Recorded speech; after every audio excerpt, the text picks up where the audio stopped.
Quand on part sur un raid comme la traversée des Pyrénées, eh ben, c'est pour chercher la longueur en fait.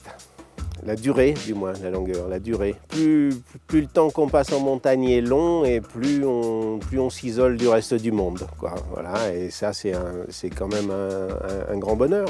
Voilà. Et puis après, il y a des raisons fondamentales, c'est que c'est beau la montagne, quoi. Voilà. Et on voit des belles choses, des beaux endroits qu'on ne verrait pas si on ne venait pas les chercher. D'autres raisons, c'est pour rester vivant, quoi. C'est pour ne pas subir trop vite le syndrome du vieux con. Voilà. C'est des bonnes raisons, tout ça.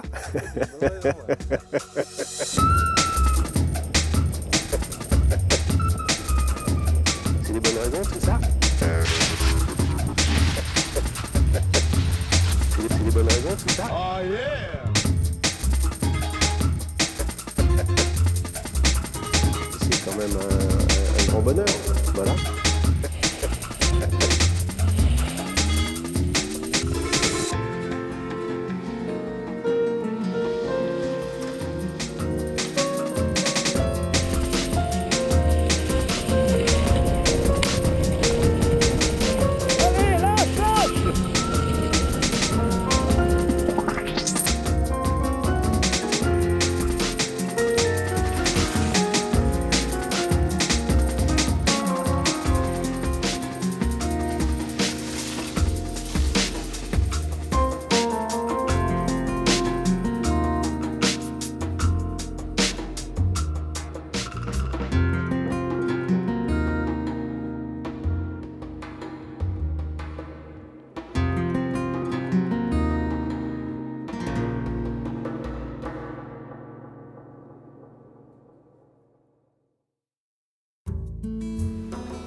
L'idée, c'est de me déplacer à ski. Ça me plaît énormément.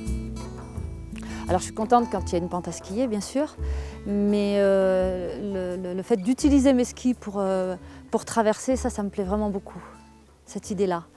Ah bah oui, parce qu'en fait, la montagne, elle est à toi. Elle est à toi, c'est toi qui l'habites, c'est toi qui fais tes traces, c'est toi qui laisse ta marque, et donc c'est hyper agréable.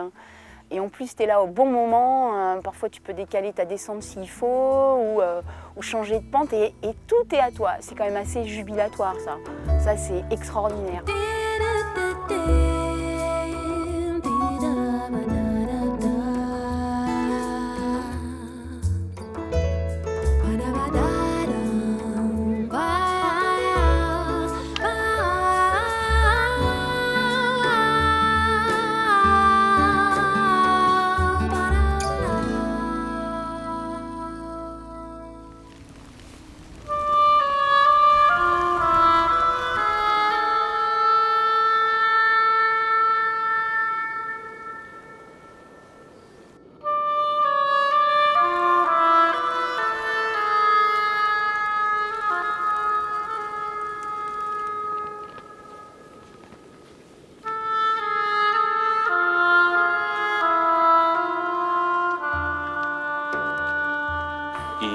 c'est ça, c'est un refuge spectaculaire à l'hiver pour les skis de rando.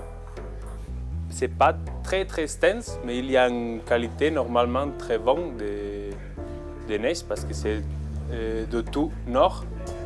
Et normalement, c'est un peu un frigo, c'est un bonne place pour le ski. Oui.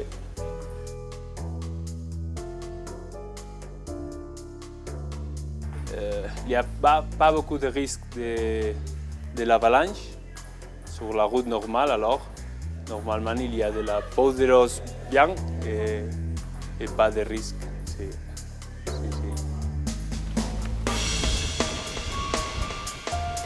C'est un peu la tourmente là, hein. Un peu beaucoup, mais bon, c'est la montagne et on est heureux d'être là. C'est le principal.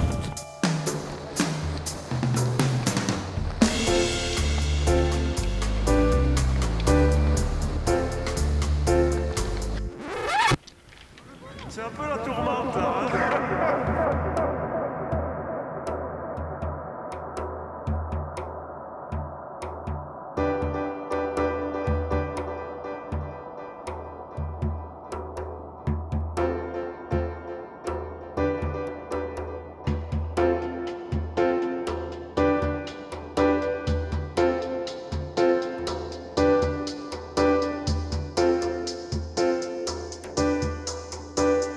Mais bon, c'est la montagne et on est heureux d'être là.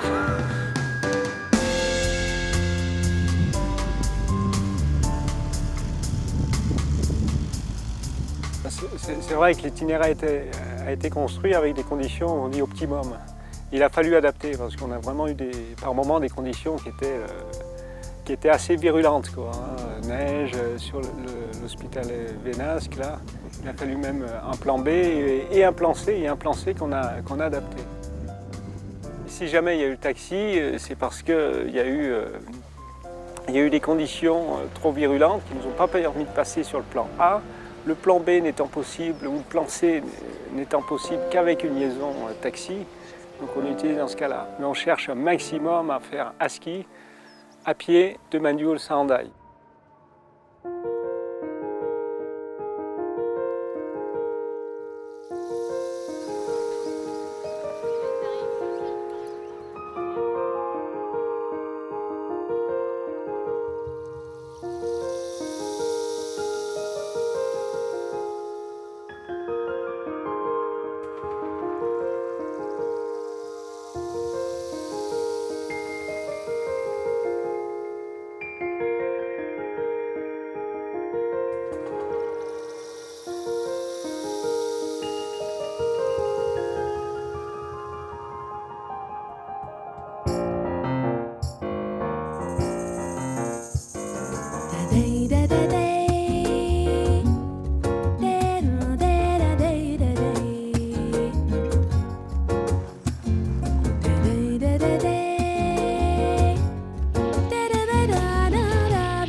Dans la traversée des Pyrénées, on a beaucoup souffert du froid, mais je pense que si on avait fait la traversée des Alpes en 2012, on aurait beaucoup souffert du froid aussi, que c'était plus une année particulière.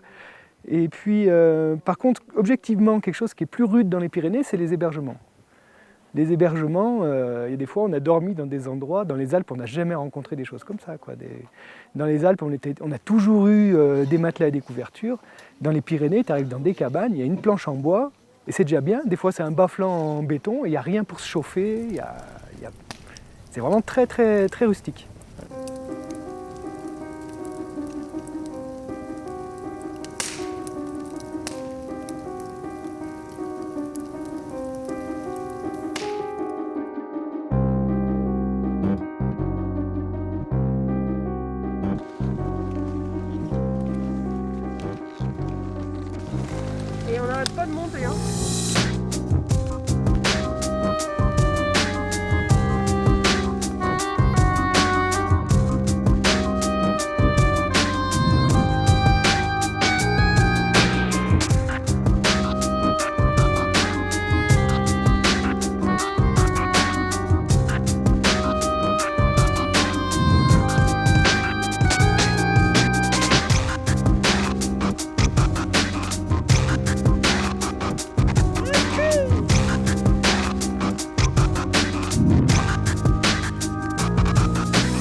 beaucoup souffert du froid.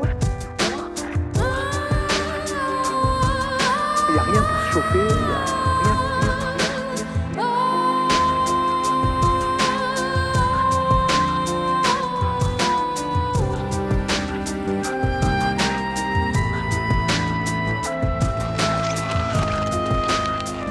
Et ouais, on s'est caillé, ouais, il a fait froid.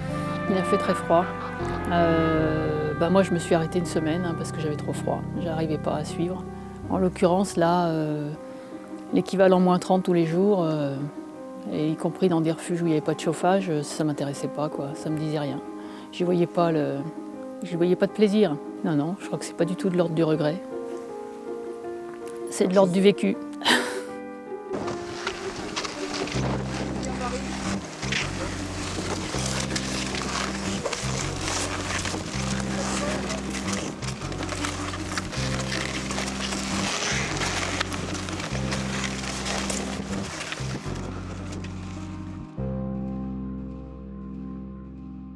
C'est vrai qu'on a fait un peu le forcing pour aller sur l'étang du Pinet, descendre côté de la Haute-Ariège. Bon, on ne regrette pas du tout parce qu'on a vu une montagne avec un très fort caractère, avec des très belles faces, aucune trace. C'est le pays du ski, c'est le pays du mix, c'est le pays de la goulotte. Il y a des sommets dans tous les sens. Le relief est marqué, ça a beaucoup de caractère.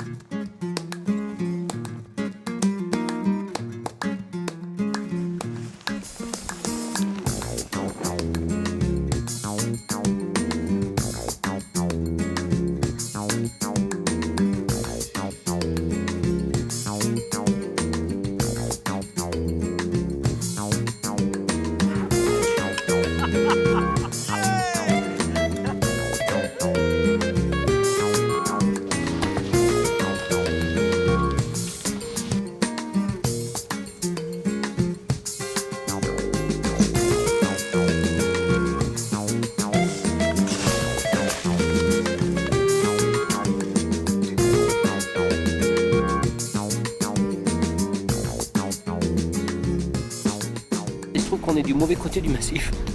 Puis là on est un peu planté au bord de la route, on ne sait pas trop comment ça va se passer. Mais on va essayer de faire une jonction sur Tavascan pour revenir sur notre itinéraire et surtout retrouver notre dépôt de nourriture. Mais on est côté français, voilà, la Haute-Ariège, pays du courage il paraît.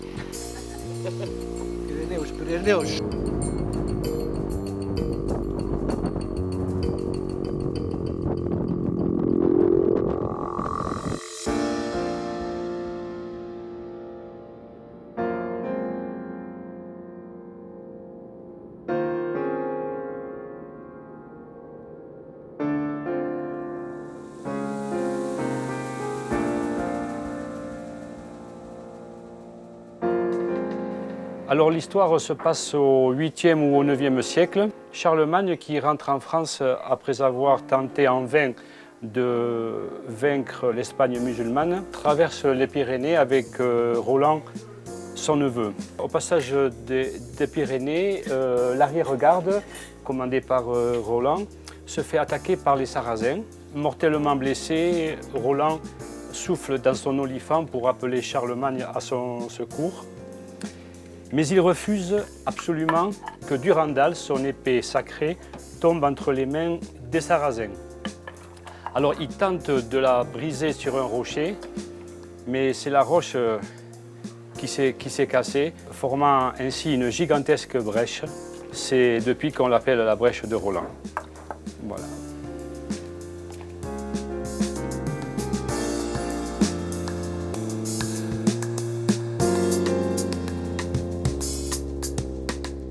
On a essayé de construire l'itinéraire pour se laisser la possibilité de faire ces sommets-là, les sommets majeurs, on va dire, ou quelques sommets principaux, assez light, parce que c'est vrai que le poids du sac, ça limite quand même la possibilité de se déplacer rapidement, et puis le plaisir de la descente, et de la montée également. Donc les gros sommets ont été faits souvent en aller-retour, ou au cours d'une traversée, mais on posait les affaires sous 400-500 mètres sous le sommet. Et puis on faisait le sommet, on redescendait, on continuait notre traversée.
C'est un des plus grands sites de cascade d'Europe, où on a en fait des verticales de 300 mètres divisées en 3 étages.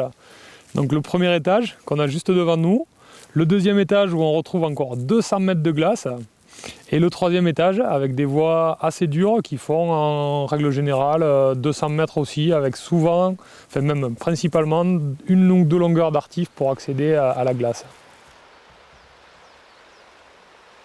Nous, il nous manque un petit peu le caractère de glacier, mais sinon, je pense que l'apport qu'amène la montagne, il est exactement le même que dans les Alpes. Et on a un terrain de jeu qui est super. Puis il ne faut pas se cantonner qu'au pyrénéisme, il faut voyager dans le monde entier pour la beauté de la montagne en général.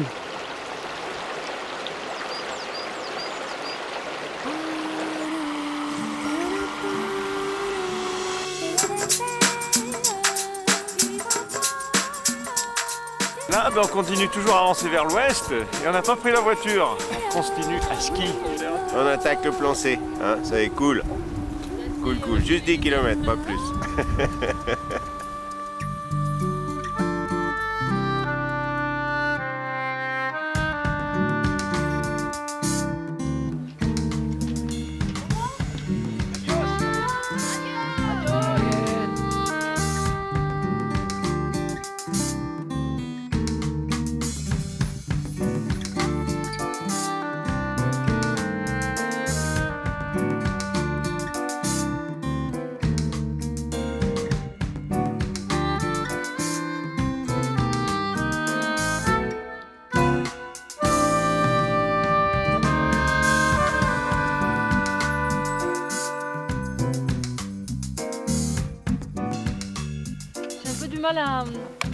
À me dire qu'on vient de là-bas et qu'on va là-bas, mais pourtant c'est bien de ça qu'il s'agit, non?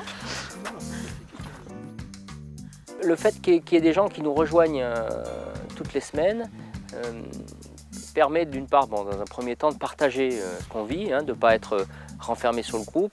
Et puis en termes de relations, eh bien, le groupe prend en charge, c'était le contrat moral de départ, prend en charge les gens qui arrivent. Donc en fait l'enjeu c'est de donner les moyens aux gens qui arrivent de nous suivre, de s'immerger dans ce grand raid. En fait l'arrivée de gens extérieurs ça booste, ça donne de l'énergie et puis bon, ça, en termes de relations ça amène de la richesse.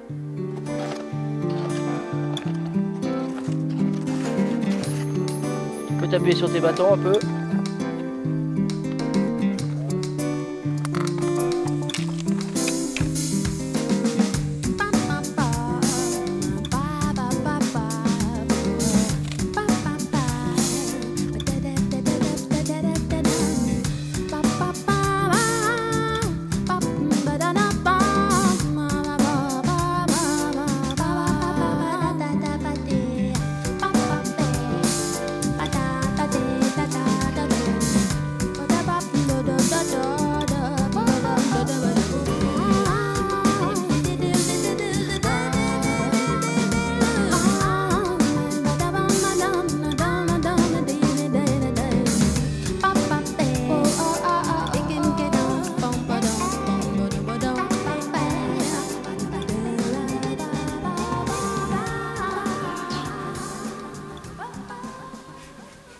Il y a du bois dans le feu au moins? Oui. Non, attends, regardez.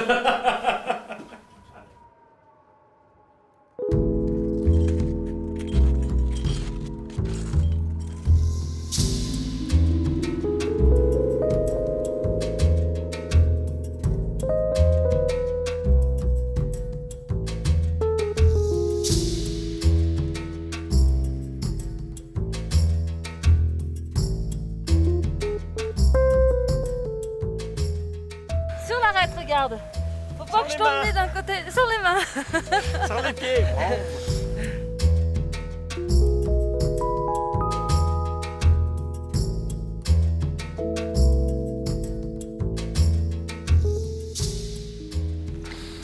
Oh, c'est dommage que ça se dégage pas un peu quand même.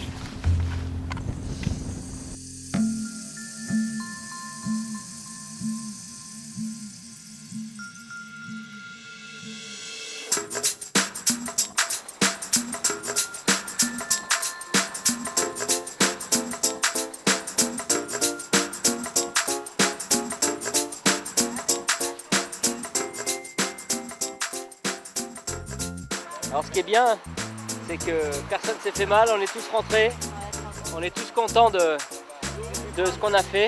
Donc on ne s'est pas trompé, on était à notre place. Et vraiment qu'on ait pu arriver sans encombre, sans avalanche, sans avoir dormi dehors, sans s'être fait mal, c'est vraiment une très grande fierté.